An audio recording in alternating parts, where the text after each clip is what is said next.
तो आज की क्लास का जो सबसे पहला क्वेश्चन है वो ये है कि .22 राइफल, जो .22 डिलक्स राइफल होती है उसकी मैगजीन में कितने राउंड भरे जाते हैं। मैगजीन वो होती है जिसमें राउंड भरे जाते हैं। तो क्वेश्चन ये पूछा गया है कि जो हमारी .22 डिलक्स राइफल होती है उसकी मैगजीन में कितने राउंड भरे जाते हैं। इसके जो ऑप्शन है वो आपके सामने है। इसमें 20 राउंड भरे जाते हैं, इसमें 30 राउंड भरे जाते हैं, इसमें 5 राउंड भरे जाते हैं या इसमें 15 राउंड भरे जाते हैं।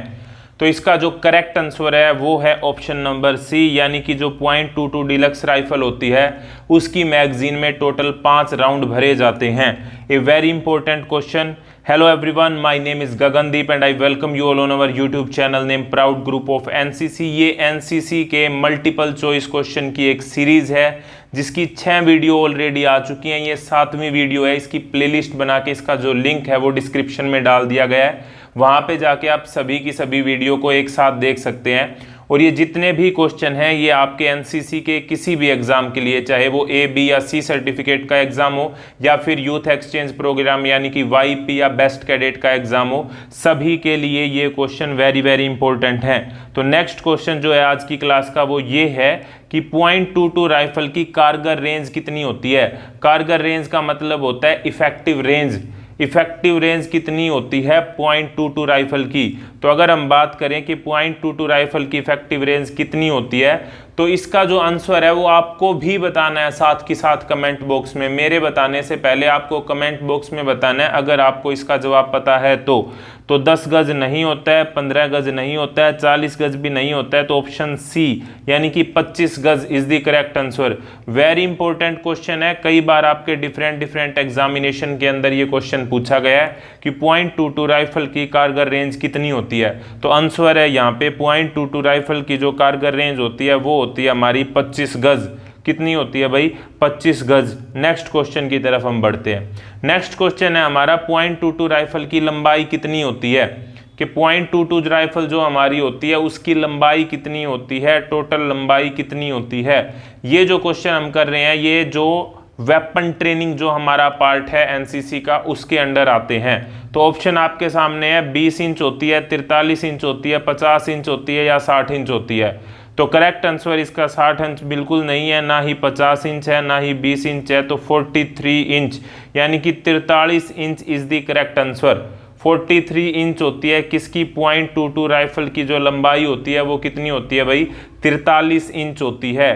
.22 राइफल की जो लंबाई होती है वो कितनी होती है? 43 इंच होती है। नेक्स्ट क्वेश्चन की तरफ हम बढ़ते हैं भाई। नेक्स्ट क्वेश्चन हमारा यहाँ पे ये है कि जो हमारी .22 राइफल होती है उसकी बैरल में कितने ग्रूव्स होते हैं। ये वेरी इंपॉर्टेंट क्वेश्चन कई बार आपके एग्जाम में पूछा गया है कि जो हमारी .22 राइफल होती है उसकी जो बैरल होती है उसमें कितने ग्रूव्स होते हैं। तो इसका जो करेक्ट आंसर है वो 5 भी नहीं है, 3 भी नहीं है और 8 भी नहीं है। ऑप्शन नंबर सी यानी कि 6 ग्रूव्स होते हैं। तो जो .22 राइफल हमारी होती है उसकी बैरल में कितने ग्रूव्स होते हैं भाई? उसकी बैरल में कितने ग्रूव्स होते हैं? 6 ग्रूव्स होते हैं। आप यकीन मानिए ये सीरीज जो हर शाम 6:30 बजे वीडियो आती है, अगर आप इस वीडियो को रेगुलरली देखते हैं तो आपकी एनसीसी के एग्ज़ाम की तैयारी बहुत ही अच्छी हो जाएगी और आप इजीली अपने एग्ज़ाम में ए ग्रेड प्राप्त कर पाएंगे। तो .22 राइफल की बैरल में टोटल कितने ग्रूव्स होते हैं? तो 6 ग्रूव्स होते हैं भाई। कितने होते हैं? 6 होते हैं। नेक्स्ट क्वेश्चन की तरफ हम बढ़ते हैं। हमारा नेक्स्ट क्वेश्चन है 7.62 mm SLR की कारगर रेंज कितनी होती है। अभी तक हमने देखी थी कि .22 जो हमारी होती है राइफल होती है उसकी कारगर रेंज कितनी होती है, तो उसकी कारगर रेंज थी 25 गज। अब यहाँ पे पूछा गया 7.62 mm SLR की कारगर रेंज पूछी गई है भाई। उससे पहले आपको ये पता होना चाहिए कि SLR की फुल फॉर्म क्या होती है। Very very important question. तो SLR की फुल फॉर्म होती है सेल्फ लोडिंग राइफल। क्या होती है भाई? Self loading rifle. ये जो इंपॉर्टेंट फुल फॉर्म होती हैं ये भी आपके एग्जाम में बार बार पूछी जाती हैं। तो जो हमारा क्वेश्चन है कि 7.62 mm SLR की कारगर रेंज कितनी होती है, तो 7.62 mm SLR की जो कारगर रेंज होती है वो होती है भाई 300 गज। कितनी होती है भाई? 300 गज।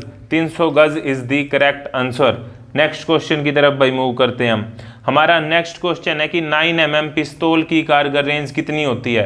9 mm जो हमारी पिस्तौल होती है उसकी कारगर रेंज कितनी होती है? तो 10 गज बिल्कुल भी नहीं होती, 25 गज हमने देखा था .22 की होती है, 40 गज नहीं होती है, तो 15 गज। Option number B is the correct answer. Option number B is the correct answer. आपको साथ के साथ आंसर बताने हैं और वीडियो के एंड में ये बताना है कि आपको कितने क्वेश्चन आते थे इसमें से, क्योंकि ये सभी के सभी क्वेश्चन आपके वेरियस एग्जामिनेशन के अंदर पूछे गए हैं। 9 mm पिस्तौल की कारगर रेंज कितनी होती है? तो 15 गज होती है भाई। कितनी होती है? 15 गज होती है। नेक्स्ट क्वेश्चन की तरफ हम मूव करते हैं कि यहाँ पे बात कर रहे हैं 9 mm CMG की कारगर रेंज कितनी होती है। पीछे वाले क्वेश्चन में हमने किसकी बात की? पिस्तौल की बात की थी।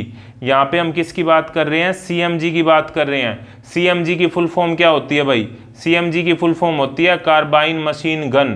Carbene machine gun. जैसा कि मैंने आपको बताया कि आपको इम्पोर्टेंट फुल फॉर्म, सभी की इम्पोर्टेंट फुल फॉर्म आपको पता होनी चाहिए। तो CMG की यहाँ पे फुल फॉर्म आपको पता लग गई है। अब आपको ये बताना है कि जो हमारी 9 mm CMG होती है उसकी कारगर रेंज कितनी होती है। तो उसकी जो कारगर रेंज हमारी होती है वो कितनी होती है भाई? 35 गज होती है। कितनी होती है? 35 गज होती है 9 mm CMG की कारगर रेंज। एक बार हम सभी को रिवाइज कर लेते हैं ताकि ये हमारे दिमाग में अच्छे से सेट हो जाए। क्या अभी की हम क्या करेंगे? कारगर रेंज यहाँ पे याद करने वाले हैं। सबसे पहले हमने देखी .22 की कारगर रेंज कितनी होती है, फिर हमने देखी कि 7.62 mm जो SLR होती है उसकी कारगर रेंज कितनी होती है, फिर हमने देखी कि 9 mm जो हमारी पिस्तौल होती है उसकी कारगर रेंज कितनी होती है, और फिर हमने देखा कि जो हमारा 9 mm CMG होता है, CMG यानी कि कार्बाइन मशीन गन जो हमारी होती है उसकी कारगर रेंज कितनी होती है। तो .22 की आपको पता है भाई, .22 की कारगर रेंज कितनी होती है? .22 की हमारी कितनी होगी भाई? 25 गज होगी। कितनी होगी? 25 गज होगी। अगर हम बात करें 7.62 mm SLR की, तो इसकी हमारी कारगर रेंज कितनी होती है? 300 गज। इसकी कारगर रेंज कितनी होती है भाई? 300 गज। अगर हम बात करते हैं 9 mm पिस्तौल की, तो पिस्तौल की हमारी कारगर रेंज कितनी होती है भाई? 15 गज। पिस्तौल की कितनी होती है? 15 गज। और अगर हम बात करें 9 mm CMG की, तो इसकी कारगर रेंज हमारी कितनी होती है? आपके सामने है 35 गज। तो ये सभी की सभी आप इसका स्क्रीनशॉट ले सकते हैं ताकि आपको सारी की सारी जो ये इम्पोर्टेंट कारगर रेंज है ये एक साथ याद हो जाएं।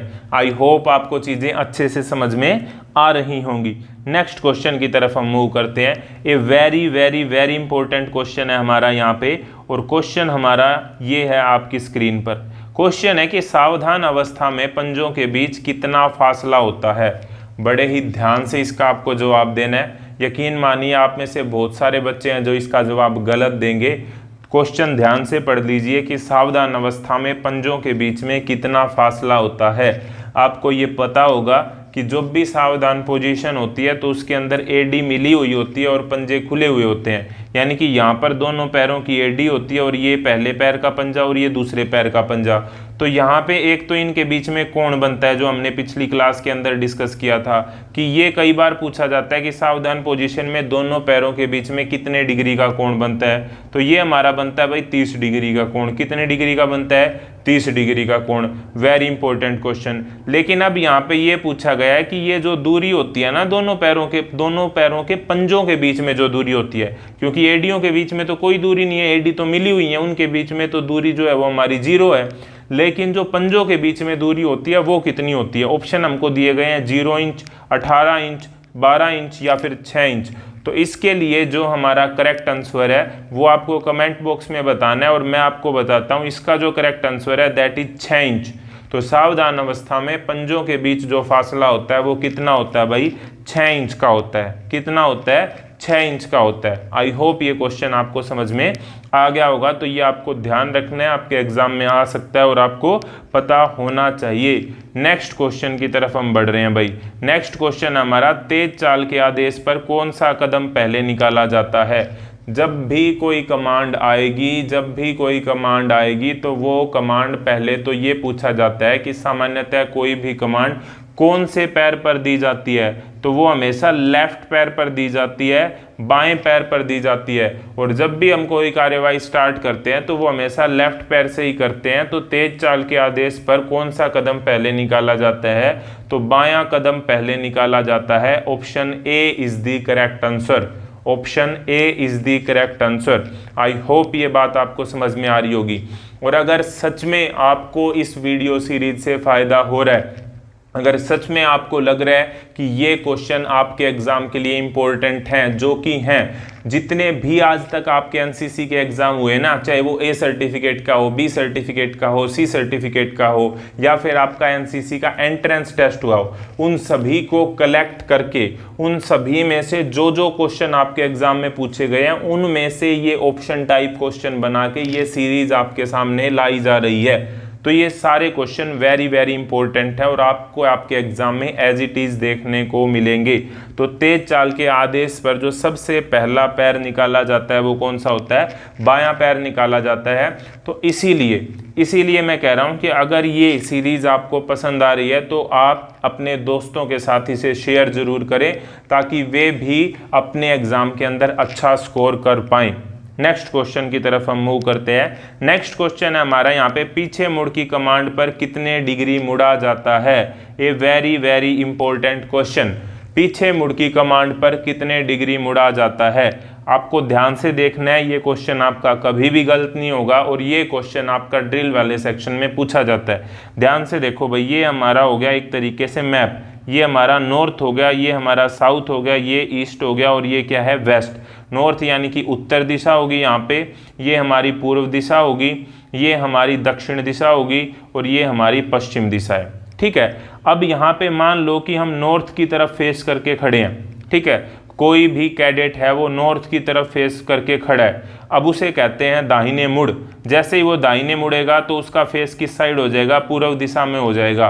तो कितने डिग्री मुड़ा वो, तो वो मुड़ा 90 डिग्री। अगर आपके एग्जाम में पूछा जाए कि दाहिने मुड़ के कमांड पर कितने डिग्री मुड़ा जाता है, तो दाहिने मुड़ की कमांड पर कितने डिग्री मुड़ा भाई, 90 डिग्री मुड़ा। अब अगेन यहीं पे आ जाओ कि वो नॉर्थ की तरफ फेस करके खड़ा है, उत्तर की तरफ वो चेहरा करके खड़ा है, फेस करके खड़ा है कोई भी जो कैडेट है। अब उसे कहते हैं बाएं मुड़। बाएं मुड़ की कमांड उसे दी जाती है, तो बाएं मुड़ पे अगेन कितने डिग्री का एंगल बना, 90 डिग्री का एंगल बना। तो क्वेश्चन अगर पूछा जाए कि बाएं मुड़ पे जो कैडेट होता है वो कितने डिग्री मुड़ता है, तो उसके लिए भी आंसर हमारा क्या होगा भाई, 90 डिग्री होगा। क्या होगा, 90 डिग्री होगा। अब क्वेश्चन में, हमारे क्वेश्चन में क्या पूछ रखा है, हमारे क्वेश्चन में पूछ रखा है पीछे मुड़। अब पीछे मुड़ में देखो भाई ध्यान से, अब वो नॉर्थ की तरफ देख रहा था, जैसे ही पीछे मुड़ की कमांड आएगी तो वो साउथ की तरफ देखने लग जाएगा। टोटल एंगल कितने डिग्री का बन गया, टोटल एंगल यहाँ पे बन गया 180 डिग्री का। क्योंकि आपको पता होगा कि सीधी रेखा पर बना कोण कितने डिग्री का होता है, 180 डिग्री का होता है। तो 180 डिग्री इसका क्या आ जाएगा, आंसर आ जाएगा। 180 डिग्री इसका क्या आ जाएगा भाई, आंसर आ जाएगा। अब एक क्वेश्चन और देखते हैं भाई, यहाँ पे एक क्वेश्चन हमारा यहाँ पे हम और देख लेते हैं। क्वेश्चन वेरी इंपॉर्टेंट है कि क्वेश्चन कुछ इस तरीके से पूछा जाता है कि बताओ कि आधा दाहिने मुड़ पर कितने डिग्री का कोण बनता है। किस पर भाई, आधा दाहिने मुड़। देखो ध्यान से, यहाँ पे ये बन गया हमारा दोबारा से मैप। कोई जो कैडेट है वो इस साइड फेस करके खड़ा है, अब उसको बोला आधा दाहिने मुड़। अगर पूरा दाहिने मुड़ता तो यहाँ उसका फेस आ जाता है यहाँ पे, लेकिन आधा दाहिने मुड़ तो उसका फेस गया यहाँ पे। यानी कि ये पूरा एंगल कितने का था, देखो ध्यान से एक बार, ये पूरा एंगल कितने का था, ये पूरा एंगल था 90 डिग्री का। अब उसमें से आधा गया तो क्या हो गया यहाँ पे 45 डिग्री का, ये रह गया 45 डिग्री का ये, और ये यहाँ पे उसका फेस था, यहाँ पे आ गया। यानी कि एंगल कितने का बना, 45 डिग्री का बना। तो अगर पूछा जाए कि आधा दाहिने मुड़ पे कितने डिग्री मुड़ा जाता है, तो हमारा आंसर क्या आ जाएगा, 45 डिग्री। मेरे हिसाब से अब इससे रिलेटेड कोई भी क्वेश्चन आएगा तो आप इजीली उसको कर लोगे और क्वेश्चन गलत नहीं करोगे। तो नेक्स्ट हमारा क्या है, नेक्स्ट हमारी है सबसे इंपॉर्टेंट इंफॉर्मेशन। और वो सबसे इंपॉर्टेंट इंफॉर्मेशन ये है कि जब भी हमारा एनसीसी ए, बी या सी सर्टिफिकेट का एग्जाम होता है तो हमको अब कोई मोटी मोटी किताबें पढ़ने की ज़रूरत नहीं है या ज़्यादा टाइम लगाने की ज़रूरत नहीं है। जितने भी क्वेश्चन आज तक प्रीवियस ईयर एग्ज़ाम में पूछे गए हैं उन सभी को कलेक्ट करके, पिछले पेपर्स को सोल्व करके, इम्पोर्टेंट फुल फॉर्म जो आपके एग्ज़ाम में पूछी जाती है उनको कलेक्ट किया गया है, इम्पोर्टेंट डेज जो आपके एग्ज़ाम में पूछे जाते हैं उनको कलेक्ट किया है, और उन सभी को कलेक्ट करके नोट्स तैयार किए गए हैं। कौन सी लैंग्वेज में? हिंदी भाषा में। तो आप सिर्फ 4-5 दिन के अंदर इन नोट्स को पढ़ के अपने एग्ज़ाम के अंदर बहुत ही अच्छा स्कोर कर सकते हैं।